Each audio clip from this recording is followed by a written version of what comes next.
Okay,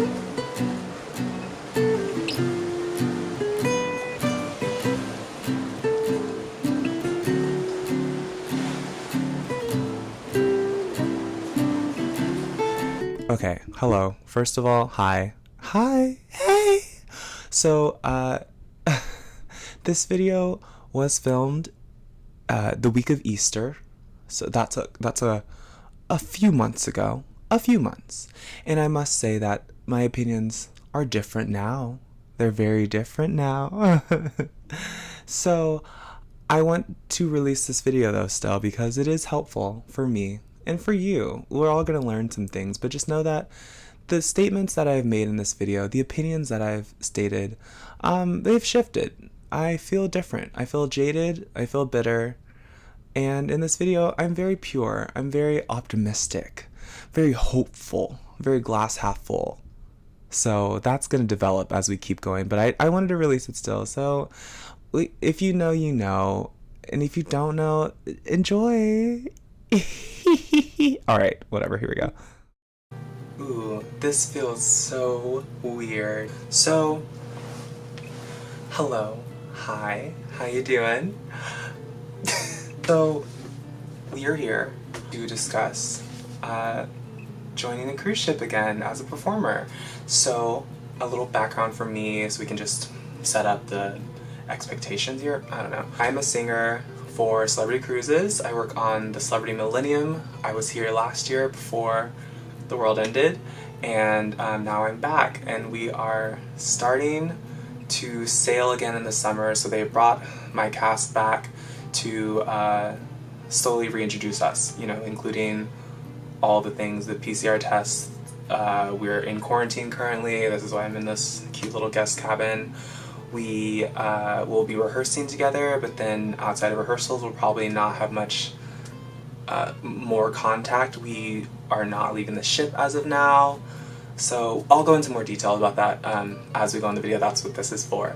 But I just want to give a little background. So yeah, so I'm a singer and I'm a swinger. I left Houston, where I'm from, Easter Sunday, so it's been 2 weeks to this day when I'm recording this. I don't know when this is coming out, hopefully soon.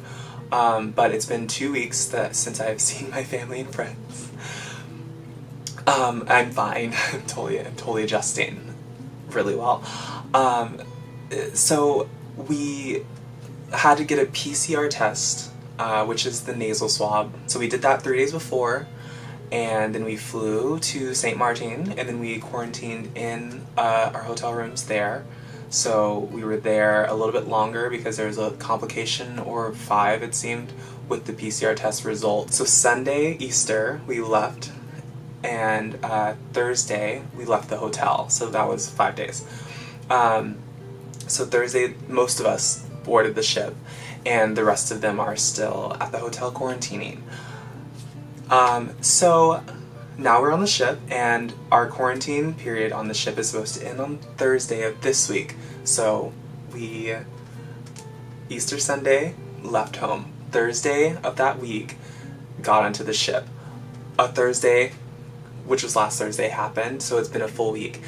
Now we are coming to the second Thursday when we will be leaving our guest cabins and joining the world of our crew. Not anyone else. We cannot leave the ship yet, but joining the world of our crew, which is So that is the timeline so far. We're going to take this week by week. We are not going to think broadly. We are going to pinpoint and focus in on what we're doing right now. So right now, I am in quarantine. I am in a guest cabin with a balcony, which is very nice. I'll try to insert like a little quick room tour thing. It's really sweet, very adorable.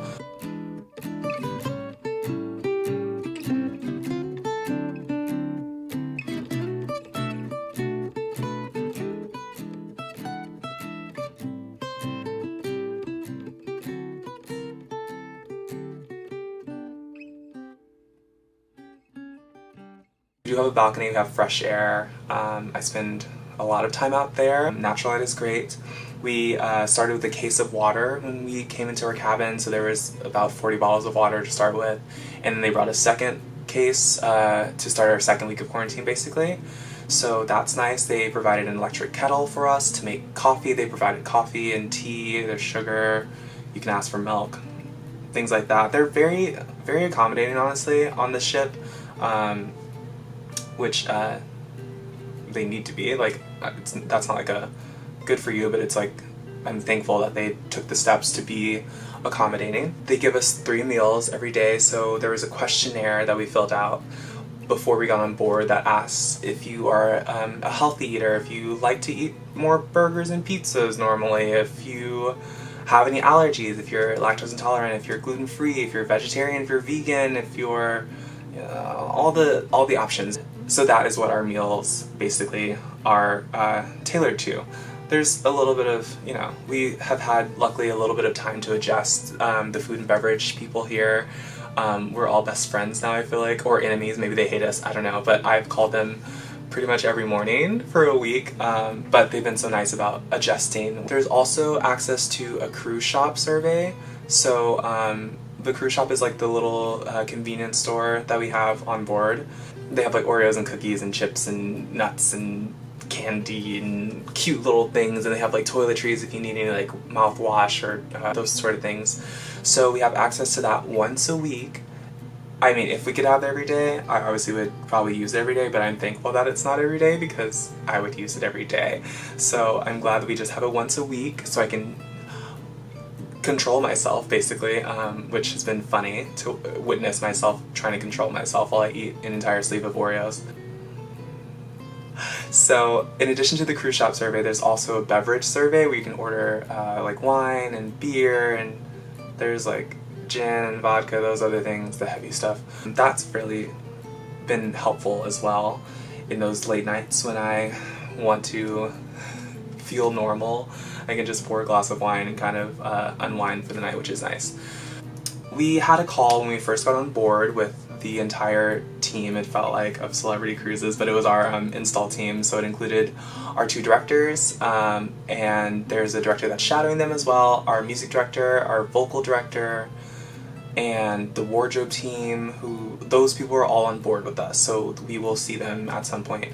And then it also included our casting directors for the dancers and casting director for the vocalist, and our head of entertainment at Celebrity. So yeah, the conversation basically was that we are the first group to be out, that is an honor, that is a privilege, we should not take the situation lightly. It's going to be a bumpy road. They did not hide the fact that they don't know what they're doing, much like we don't know what we're doing. So in a way that was nice to see that we're all kind of at least like in one circle.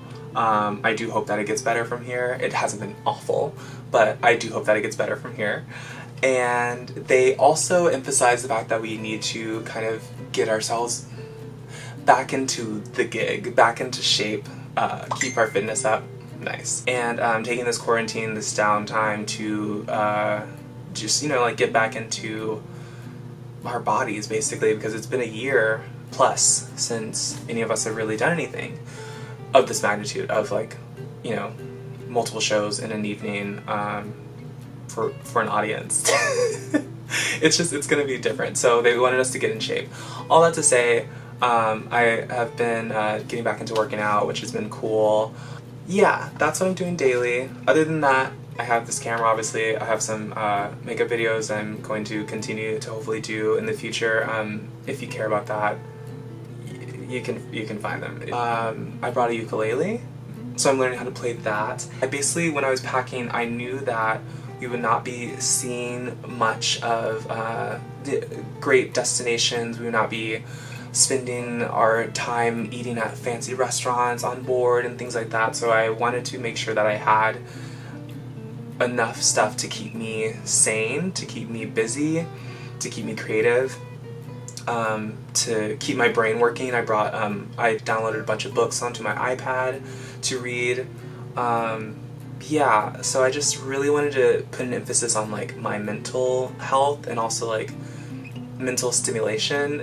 So I'm very happy that I packed that, and with that being said, we can move into the crew, kind of like what has been pitched to us, because once again I'm still in quarantine, so I do not know what's happening.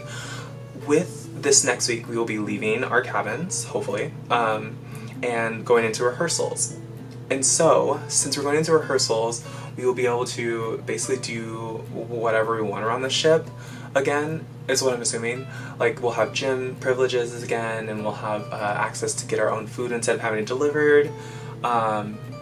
We can go like outside instead of just on our balcony. We can like actually sit on like the decks and stuff, which is nice. What we were told when we were coming on is that there is a strong possibility that we will not be able to do all the things that we were originally slated to do when we first got this contract, i.e. shore leave, getting to go off the ship when we are in port and go to the beach or go to a restaurant or go to a mall, all those things. There's a possibility that we will hopefully be able to do that as the contract goes on, but as of now, we don't know. We also were told that we will probably not have as much privilege to go to the restaurants on board. A lot of the overarching message that we got was that nothing is set in stone, so be flexible, which I totally understand. I signed the contract, I get it.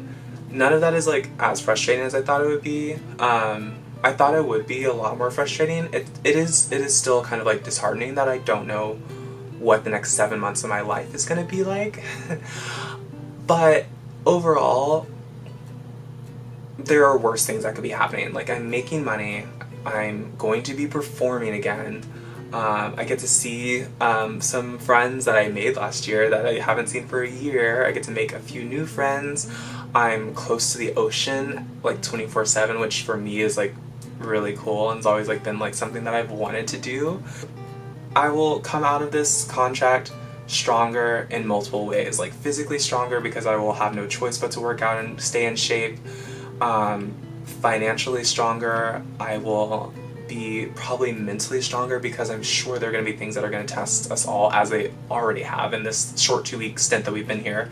I have had to go inside myself and like find my joy and find the light and find humor, all the above. Just had to like keep myself up because I'm alone. So like I can see people over my balcony and I can call people and everything, but at the end of the day, like it's me, and I mean like us. You have to like find ways to make yourself happy. I don't know if I had a conclusion to that section, but we're gonna move on.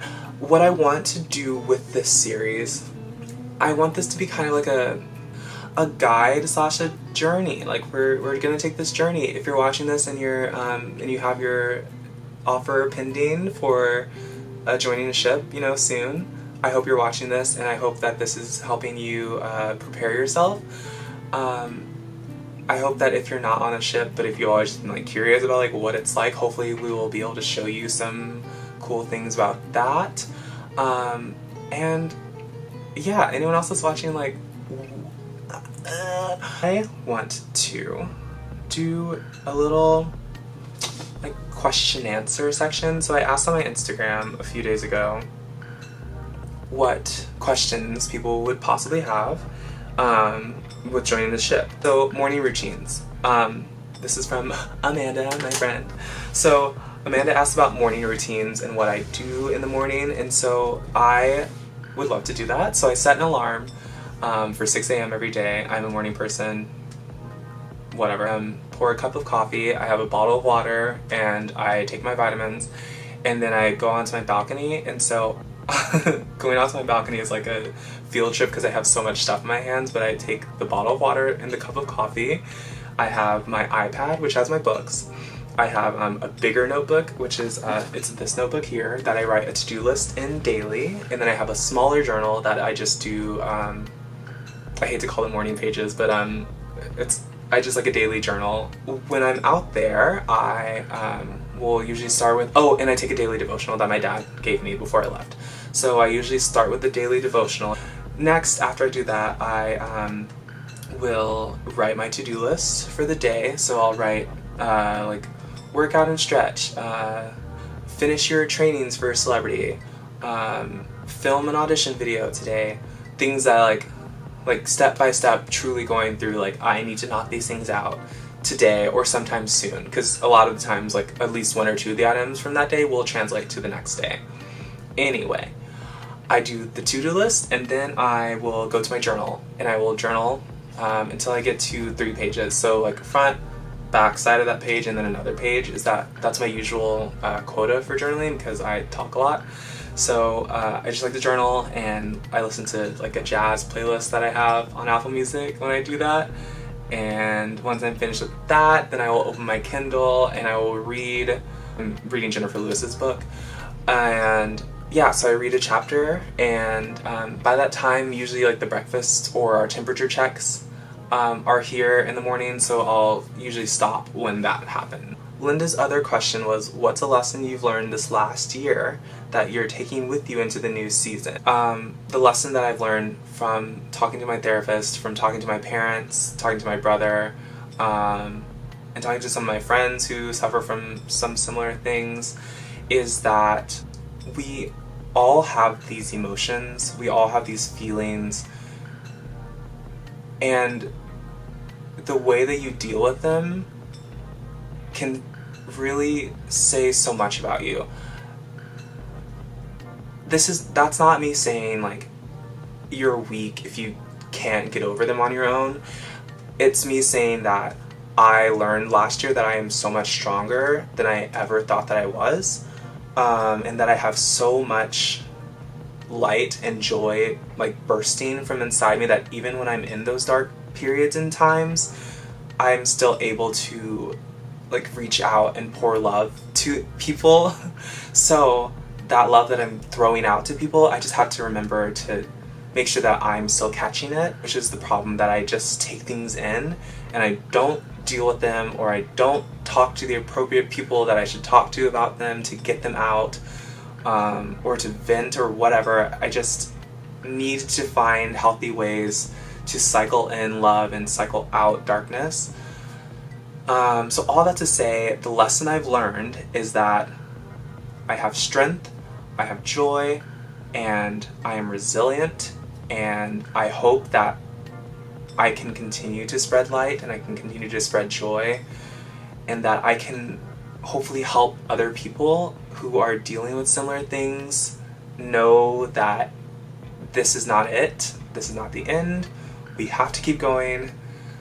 Even though it's so hard, we have to keep going. I want to give some parting words for week 1, if I can. A lot of what I was telling people when they were asking about how I feel to come back to the ship, when they were asking advice on whether they should come back to the ship to work, the biggest thing that I was telling people was that we are required, unfortunately, to be so patient as performers working for this company who doesn't know what they're doing. So it's requiring patience, it's requiring flexibility, and it's requiring, I don't know, like some superhuman strength that we seem to have somehow. But there are so many possibilities of everything crashing and burning and us getting stuck here, us having to go home and cruises never coming back, or of it working perfectly and everything goes smoothly and we just resume like nothing ever happened. The other part of that is that I don't want it to be like what it was. So I'm very thankful to have this job. I'm very happy to be here. I love performing. There is a show I don't like that we're doing. There are parts of this quarantine process that we've already gone through that I don't like. And it's more than I don't like it. It's something that we shouldn't have to go through. But I feel the need, because I am 25 and because I love performing and because there was no other options to perform, that I was like, whatever you want me to do, I will do it. And I hope that that isn't everyone's case. I hope that people are coming back to ships because we really love working for ships, and we really love doing the shows that we're doing, and we really love the feeling of watching audience members get excited that we're on stage, or knowing the songs that we're singing and dancing to, and seeing all the magic that we can bring to that stage. I don't know, man. I I hope that we all have the passion, which I know that we all do, but I hope that we all are also standing up for our human basic rights. Things like standing up for the amount of money that we're making, standing up for having rules and sticking to those rules, standing up to proper rehearsal etiquette, proper director-performer interactions that are not toxic, that are not rude, that are not unprofessional. Just, I hope it's healthy, and I hope it's gonna be good, and I do not know how to single-handedly fix that, but as soon as I figure it out, I will be doing it. This has been a whole lot of hubbub, and I don't know what I was saying. So just to wrap it up, I think we all are moving to a new season in this world, and yeah, I'm gonna try to document it as much as I can here. Yeah, so if you are enjoying this, let me know. If you have any other questions, please let me know. I love to not be scatterbrained as I continue to do these, so leave a comment down below if there's something else you want to know about. If you have any opinions about what I said today, you can tell me. I may not care, but you can definitely tell me. And yeah, go ahead and follow me on Instagram if you are on there, and if you don't follow me, and if you'd like to follow me, you can do that at JunoJuLoveMe. And yeah, I'll see you next time, I guess. Okay, bye now.